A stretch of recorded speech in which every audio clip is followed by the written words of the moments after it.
Hello everyone, it's Becca from Becca Books and Bujo, and today I am sharing with you all of the books that I have not read on my Kindle.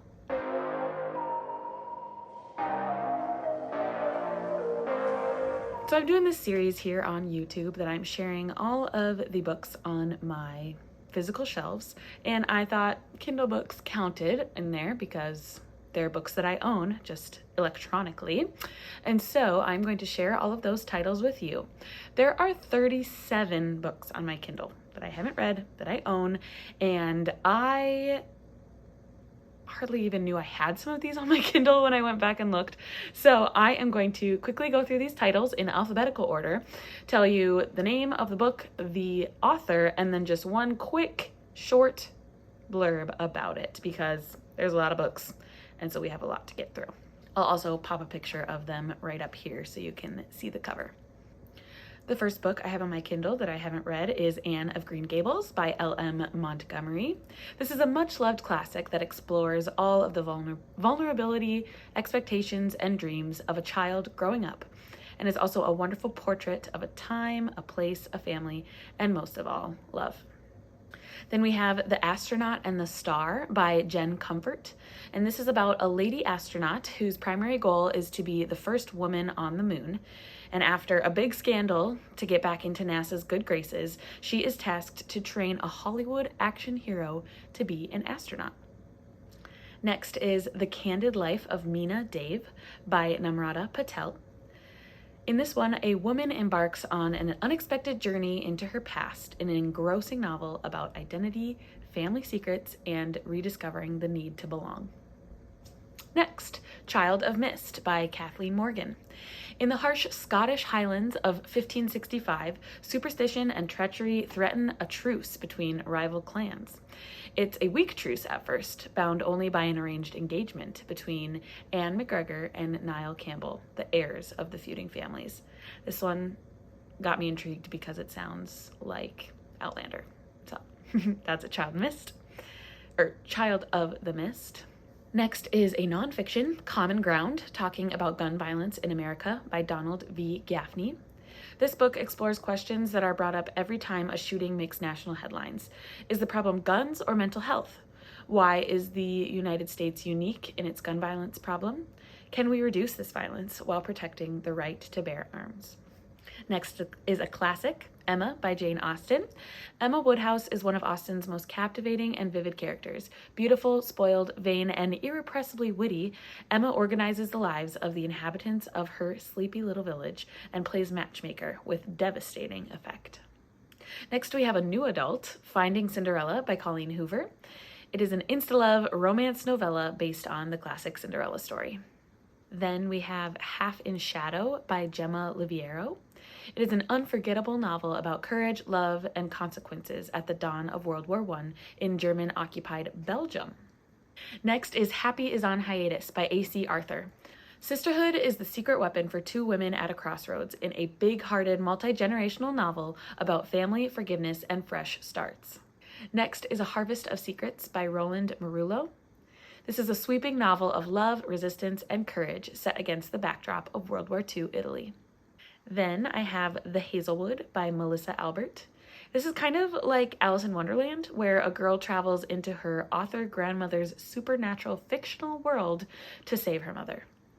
Then one on my Kindle that has been there, I think almost the longest, is Hotel on the Corner of Bitter and Sweet by Jamie Ford. This is a historical fiction looking back at World War II and specifically about Japanese families that were sent to internment camps. Then we have House of Leaves by Charles Belfour.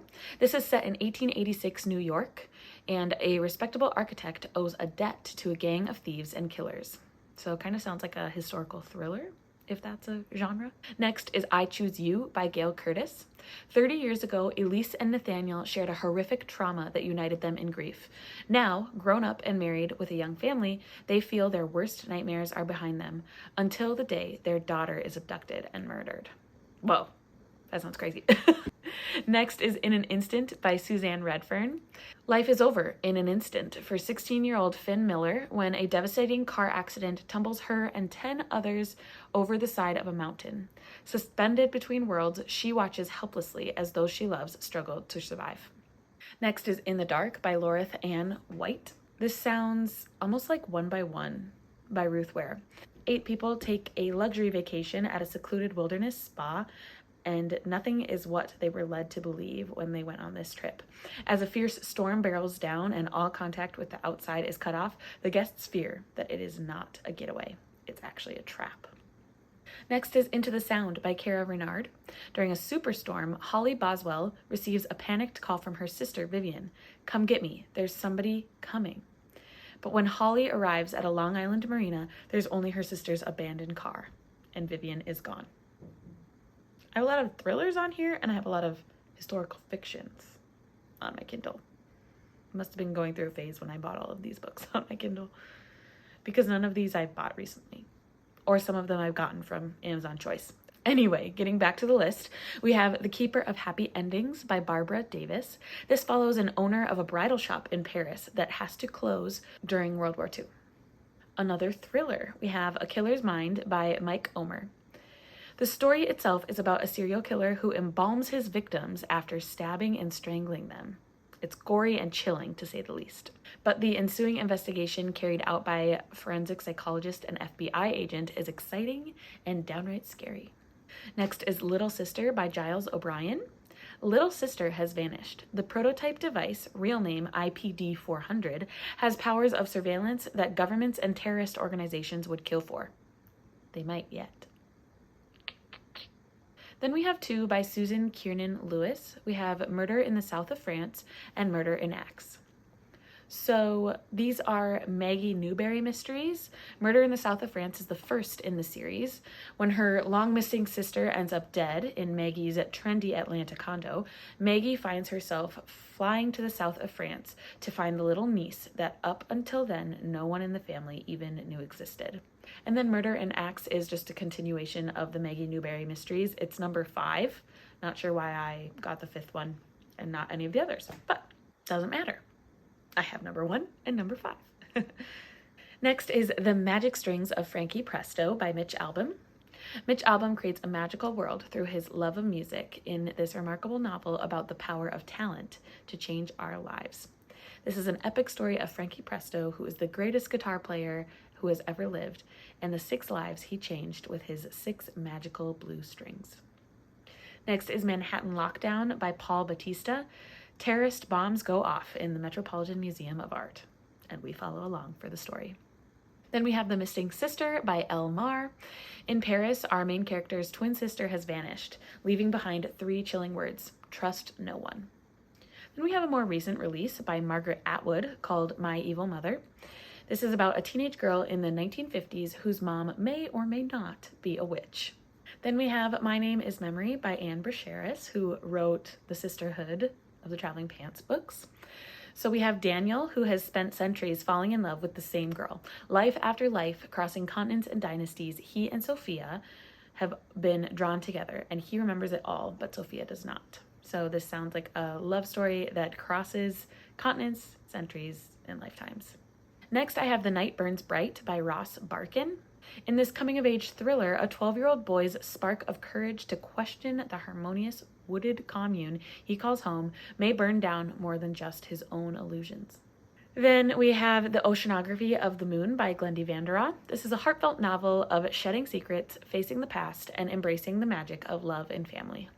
Another suspense, we have Or Else by Joe Hart. In this one, a secret love becomes a fatal affair in a twisting novel of suspense. Next, I have Something Like Happy by Eva Woods.